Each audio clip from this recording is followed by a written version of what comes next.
Welcome back to the channel. I'm Peter Melcray, a Dallas-based DP and Gaffer, and this is... I'm Megan, the accountant, HR, grip, van loader, and unloader. Okay, that's enough. That's enough. All right, we get it. She's really involved when it comes to this YouTube channel and when it comes to our businesses. So what I wanted to do is kind of give you all a brief insight of how 2025 went on the channel and maybe some predictions for 2026. So first off, everyone wants to see the numbers. How much money did we make? So I'm going to pull out the iPad, and Megan hasn't seen these numbers. I dive into these numbers all the time, but we're gonna see if she can guess how much revenue we made on the channel. So I have it opened up right now. So just to start off, as of today, which is New Year's Eve, and give you a little insight, we usually do shoot videos and then post them the next day or really quickly. Normally, yeah. Yeah, so we like film them fast, and then I'm getting in there and I'm editing like crazy, and then I pump it out as soon as possible. So there's usually not a lot of time between filming, editing, doing the thumbnail, and then posting the video. It's fairly quick, but let's see what we're at. So we have 26,210 subscribers. That is really awesome. Yes. Okay. Up from last year. Great. So first off, we're going to see if you can guess for the year how many views the videos have gotten for 2025. So how many views? What's your guess? I want you guys to guess down below too. Let's play the game. Guess in the comments. So Megan, how many views did the channel get? You didn't even tell me you were going to ask that. How many views? I'm going to guess... Not too much thinking. Come on. 75,000? 294,181 views. Do you really think no one watches the channel? I mean, I know I watch. Oh my gosh. My mom watches. Wow. She underestimates the channel. Okay, so we saw the views. Okay, so what do you think that equates to when it comes to subscribers for the year? 2025, how many subscribers did we gain? For the year? For the year. I think it was about 6,000, wasn't it? Or was it higher than that? It's lower than that. Lower than that? 4,400. So if you're not subscribed, let's get that number up a lot higher this year. I want to double that number this year for 2026. So let's see if we can do that. Maybe even reach 10,000 new subscribers for the channel. That's a good goal. In 2025, how much money did we make? What's your guess? I mean, now really remember that we did a lot of videos, and I'm going to see how many videos we did, but we did a ton of videos. Averaged about one a week, right? Yeah, give or take. So we'll see the exact number. Actually, I'll pop it up right here. So I don't know how many it is, but pretty close. But how much revenue? So that's shooting, editing, minimum 8 hours per video of editing, doing thumbnail, this and that, and then posting it, sharing it. Sometimes it's filming while we're on a BTS shoot where I like capture some BTS and do something, or it's a product review, or it's us explaining something, or a workshop. So a lot of time goes into it. How much did we make? I'm gonna guess around $1,000. $1,215.92. So what does that equate to? Let me get my calculator out real quick. So if we did 50 videos, that is going to give us some great maths at 12, 15, 92 divided by 50. We made $24, about $24 per video. Wow. Dinner for one. Wow. Okay, but we got to remember, we got to divide that out by time spent. So that's a minimum of 12 hours. So we're making about $2 an hour. That's great. On the channel. That is good. I mean, that is a great business model. Yeah. I mean, we'll be rich in no time. Yeah, that's not good, guys. How does the channel benefit us? Well, it benefits us because it gets the word out there of some of the services we provide, which is like the grip van, doing the lighting, going out as a DP, different things like that. Type of work that you do. Yeah, just features it. And so people can see, and then people get to meet me ahead of time. So that's really beneficial. So it's what we would call loss leader, gas stations. When they have fuel, they don't make a lot of money off the fuel. It's actually very minor increase in price because it's taxed so heavy. So they make pennies on the fuel. Where do they make their money? Snacks. You go in there and you pay $5 for a bottle of water when you could get a case of water for $5. So the economics is kind of skewed. So do we make money directly off YouTube? No. Indirectly, I think so. Absolutely. Yeah. I'm terrible about staying on track. So we actually do have a checklist. So Megan has been kind of new to the channel in regards to being in front of the camera and interacting and being involved a little bit more. If you go back on the channel, you can see she helped build out the grip van, setting stuff up, helped on some jobs, but for the most part, you're behind the scenes. So what is your role in the companies that we have, whether it's the grip van, the media company, the production company? What do you normally do on a day-to-day basis that takes the load off for me? I think anything that has to do with the supporting roles. So like my background is all corporate accounting, so it was all office and very much the paperwork side of things. So I handle obviously the accounting for the business, outside of our annual taxes and all that. Why don't you do the taxes? Taxes are terrible. I did not do well in my tax classes in college. It changes so quickly. It's really, really difficult, and it's very, very complex, and it's very, very easy to mess things up, and you really need to either be specialized in tax or find someone and work with someone that specializes in tax, because it is so complicated. For every rule in tax, there is an exception, and for every exception, there's exceptions to the exception. Okay, this is so. All right, that's too. So just hire someone. So complicated. Yes, absolutely. We hire that out shamelessly. But yeah, all the contracting. I do a lot of the email communications. I also handle a lot of your text communications when you're working, so that way we don't just lose complete communication with people. That was a transition. So Megan worked in corporate accounting for 10 years, made the transition to working with me. So we work together full time now. So the problem is I would have people texting me on my personal number, texting me or emailing me, and then also messaging me on Facebook, Instagram, and stuff starts going everywhere. And then we have the grip van stuff, so that's separate. So then there's messages there, and there's a phone number there. Then we have a company line.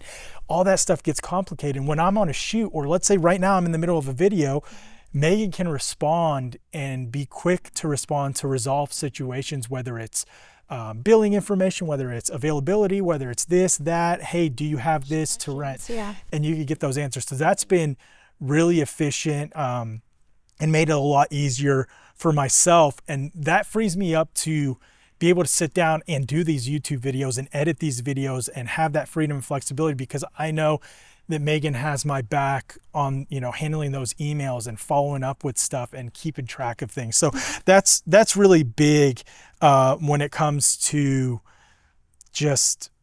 It's great from a client perspective too, because then they're not having to wait or think that we're ignoring them for some reason, or that we're unreachable or unapproachable. It's good to have that open communication and to also be quick about it.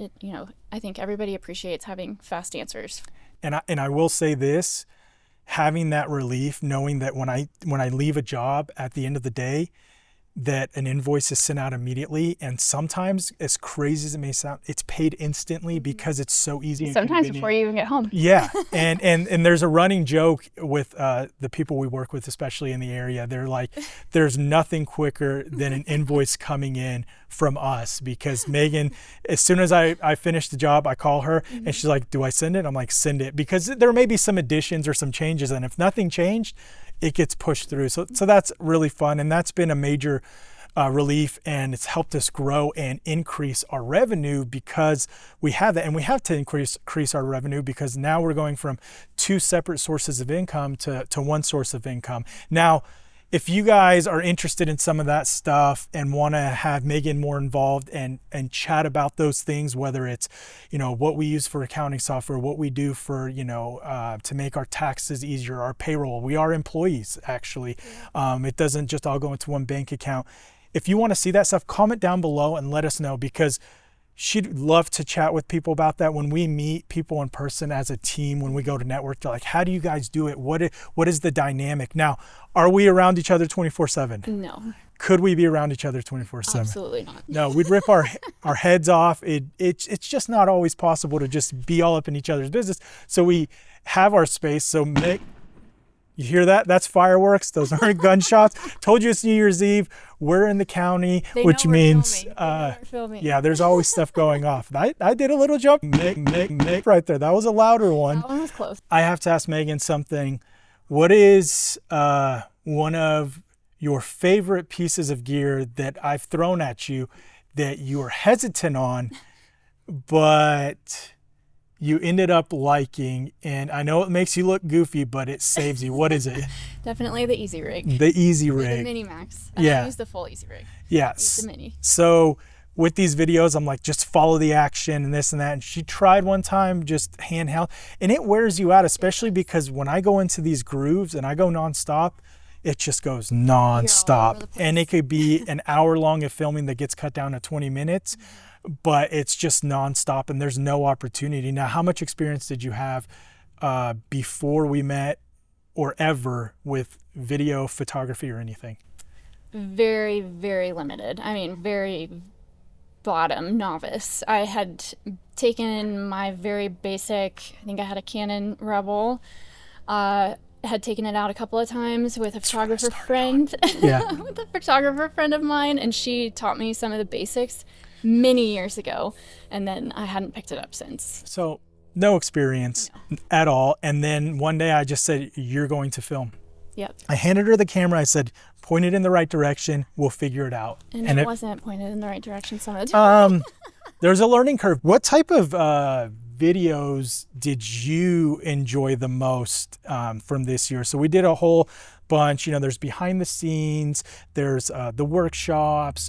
We did kind of like tips and tricks and like just inexpensive stuff and, you know, product reviews. Which ones did you enjoy the most, or did you think were fun to film? I think I get the most benefit out of the workshops just because I came into this company with zero experience, and just listening to you is how I've learned almost everything that I've learned so far. So the workshops are really helpful because they're so geared towards beginners and people that don't have a background in video, and I feel like I get the most from those videos. And it's nice being able to rewatch them, pause. You know, they are a little bit longer than your typical videos, but they're packed with so much information, and I think it's really good for beginners, even for advanced, to just brush up on the basics. I don't think that's ever a negative, and I think a lot of those skills and tips that you go over are things that are just easy to forget because you just do it and it becomes second nature, and you don't always think about it. Well, and that's the thing is, you know, I have to remind myself that not everyone has seen every one of my videos. I mean, we have hundreds of videos, or, you know, just a ton of videos, right? Well over 100 videos on the channel, and not everyone has seen every single one of them. So sometimes repeating something and showing something and saying, hey, this is how you set up a C-stand, or this, even though that may be in multiple videos, it may benefit someone. And when you're learning, if you know something, that doesn't mean you get to just walk out of the room. I mean, I wish. That's kind of why I didn't go to college, because it's like, I already know this, I'm walking out. Yeah. But the thing that you hear right after that may benefit you. Mm-hmm. So don't limit yourself. And that, I do enjoy those as well, because I get to just run free. And like right now, I'm just talking, yapping away, and it goes unscripted. Yeah. And I just say what's on my mind, and that ends up being more real, more raw. And I don't know, I don't like the robotics scripted, just like, this is exactly what I'm going to say, and say it in a good way. It just doesn't work. And sometimes I'm really bad about cutting people off because something pops in my head and it's just like, oh, I'm going to get that information out. But when I'm out there presenting on my own, I don't really cut anyone off. I'm just cutting myself off and then moving on. It's just like, you know, tennis ball, run, go, you know. So that's really cool. Speaking of workshops, there's been chatter. So the workshops have gotten a lot of attention. The ones at the community college, and then, you know, there's been talks of, hey, you should do more of them, this and that. I've actually been hired out to consult and go to businesses and show their teams, their in-house teams, how they could, better their use of their equipment, how to shoot, in their environments better, and just improvise and improve, not necessarily coming in with a giant grip van and you need all this stuff. It's like, no, we have entry-level gear, but how can we utilize it to the maximum potential, and just little tips and tricks. And that's been the result of the workshops specifically. But what do you guys think of possibly having in-person workshops, hands-on?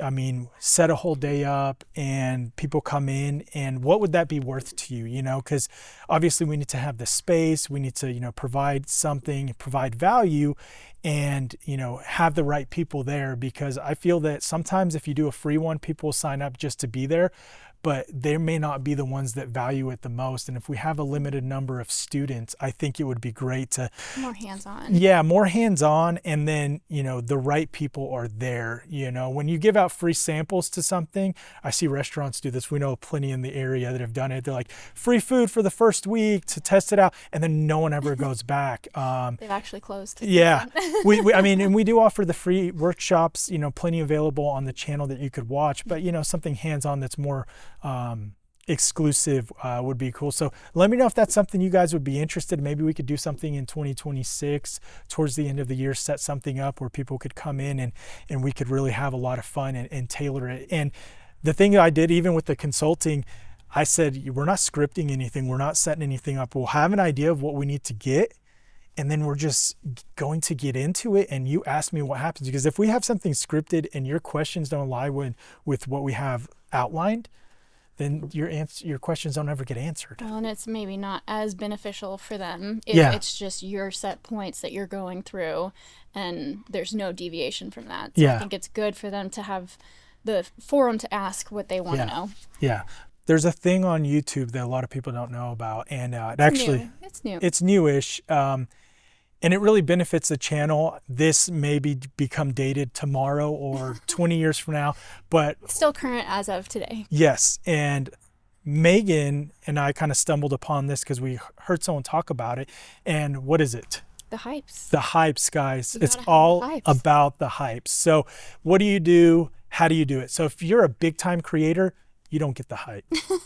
They already have the hype. Yeah, they already have the hype. This is designed for smaller creators. Not all channels qualify and not all videos qualify.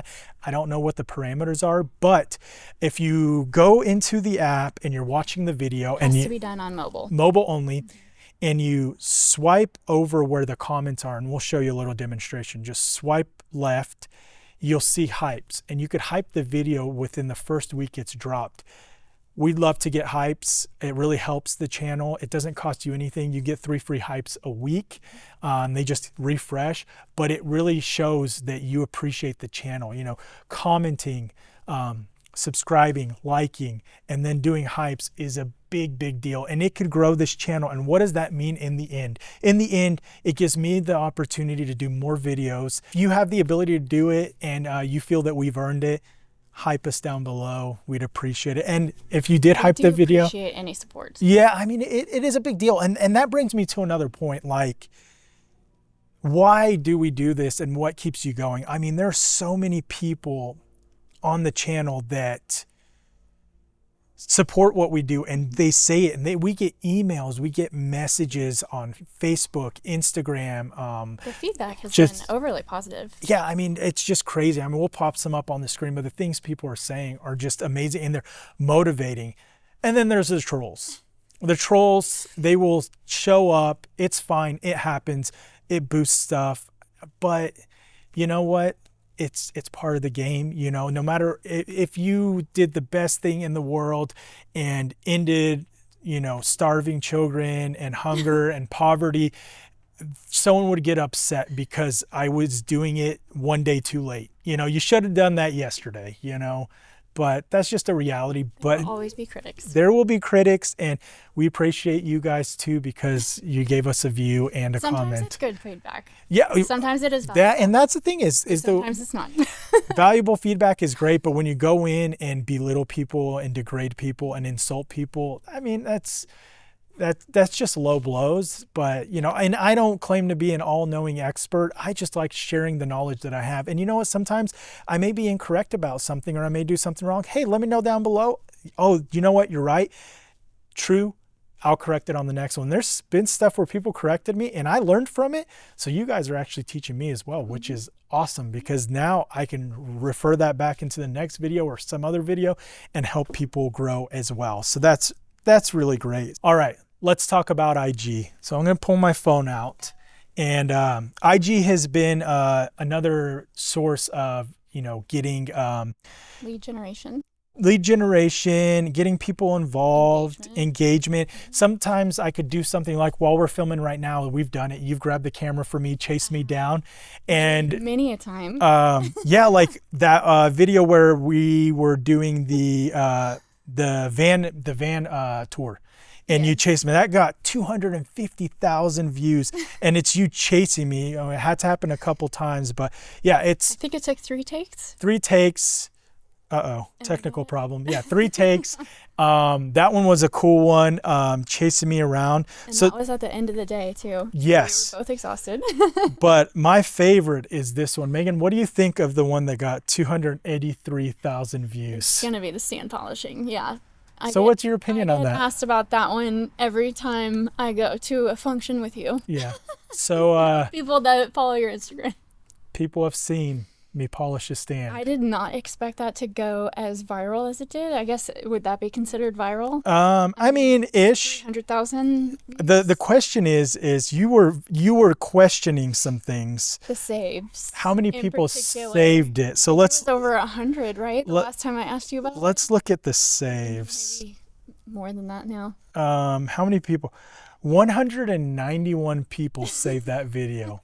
Was that one of you guys? Maybe it's for future reference. Future reference. For rusty stands. Yes. Yes. That is a bit strange, but to each his own. To each his own. So yeah, if you don't follow us on Instagram, a lot of times I can do something real quick. If there's some situations where I can't do a full video, but it kind of keeps you in the loop a little bit better than the YouTube channel. I haven't pushed shorts yet on the channel. I just like the long form content there. IG, and then also Facebook. It is my personal Facebook, but I have it public. I'll do little write-ups, little details, photos and things, and share that. So if you're on Facebook, you could follow me on there as well. And that kind of goes full circle. Stories get shared, reels get shared. I do the YouTube videos. If you just want to see what's going on and see the kind of work I do and just kind of be in the loop, yeah, follow us on all socials. And 2026, it's always good to look forward to a new year. What do we have in mind? I'm hoping we could keep up with a video a week. It's hard. It's hard sometimes, especially in high season. High season, because I'm terrible about keeping that South Park model. And I don't know if you guys know, but South Park, the reason their videos and their shows are so current is they do it the same week. They get that content, they create it within a week. It's not like playing out weeks in advance. So it's like, wow, this thing just happened on TV, on the news, and South Park is already talking about it, and that's really active. Now for me, it'd be better if I was able to plan ahead and get a kind of an archive, a backlog of videos, because then if I do get busy, and sometimes I get so busy, I'm like panicking Sunday afternoon, what can I do? I need to get something out and think of something, and then, you know, go over and over and over. And it's to the wire sometimes. There's times I'm up in the morning before videos get posted and I'm doing thumbnails. 100%. What titles do we use? Oh my gosh, it is tough. So yeah. But I look forward to doing it. I think it will be a lot of fun. Let me know the type of stuff you want to see on the channel. So if you want to see more of the workshops, if you want to see day in the life, real behind the scenes of what I do on set and going to real jobs, because I am not just a YouTuber. I'm not a YouTuber first. I do have other work, and I do work in the field. If you want to see stuff that's like, you know, product reviews, breakdowns on products, DIY stuff, tips and tricks that kind of, you know, and if you want to see it all, let me know that you like it all. But what brought you here? And also, how long have you subbed to the channel? And that brings up another point. There are some superstars down in the comments that comment on almost every single video. I'm going to give you guys some love. I'm going to pop them up right here because you guys are awesome, and I appreciate you guys for always interacting after watching the video and giving me your feedback and your input, because it's awesome to see those familiar, you know, accounts and faces, you know, popping up. And I do look at your stuff, because if I see someone commenting, I'm like, you know, I'm going to check this person out and see what they're about. And it's really cool to see that. So that really excites me. And the reach that you get. Yeah. People are from. Some of them really surprised me. I think we had somebody commenting from Alaska, right? A couple weeks ago. And then just recently, and I shared this with a few friends, but someone in Korea was talking about their favorite channels that they watch. And a Korean studio owner that's here locally messaged me. He's like, hey, did you know that this guy gave you a shout out? And the whole channel's in Korean, but he said he really liked the channel and the stuff that we share. So that was really cool. I mean, just the reach of someone in the world, wherever you are. So let me know where you are, what country you're in, what city, whatever state. That'd be really cool to see the reach the channel has. And yeah, I mean, just thanks so much, guys. I mean, you guys drive me to keep doing this, keep the sanity. Megan keeps me supported on the back end and keeps it going, not from the backside, but on the back end, guys. Don't be inappropriate.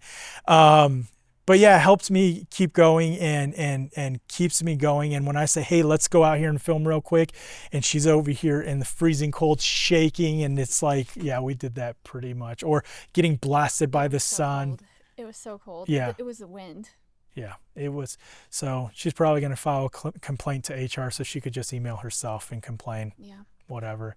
But thanks so much, guys. I appreciate every single one of you, and we'll see you on the next one. And as always, YouTube says click on some of these videos. I don't know what they're talking about, but just do it.